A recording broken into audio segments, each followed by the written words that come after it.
3 mois après la relance de la phase 2 des travaux d'aménagement de la pénétrante est de Douala entre Carrefour, Boko et le pont sur la Dibamba, les travaux de chaussée sont évalués à 7,49%.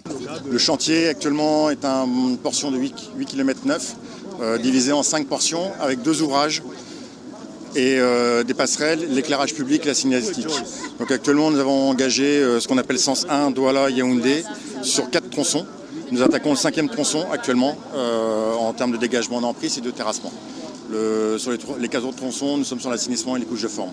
Nous allons pouvoir démarrer les terrassements dans le sens 2, donc revenir de Yaoundé vers Douala à partir de la semaine prochaine sur le tronçon 6 et 5. Voilà. Sur le terrain, les entreprises Magil et MAG rencontrent quelques difficultés. Quelques contraintes d'ordre, on va dire, fiscal qui vont être levées très rapidement. Le ministre s'est engagé et a déjà relancé plusieurs fois les personnes concernées.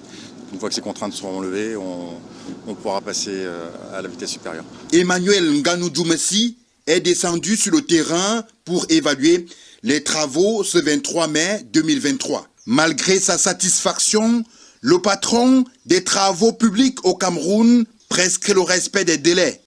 Parce que nous avons exprimé cette satisfaction, j'ai prescrit une réorganisation interne pour démultiplier les ateliers et j'ai aussi demandé des travaux de nuit pour que nous puissions comprimer les délais, c'est-à-dire livrer l'ouvrage même avant le délai.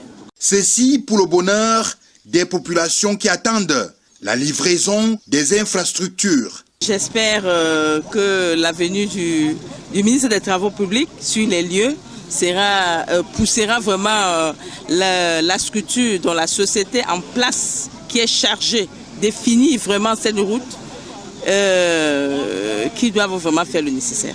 Il faut le rappeler, le travail consiste à l'aménagement d'un boulevard urbain de 3 fois 2 voies de 3,5 mètres sur un linéaire de 9 km chacune.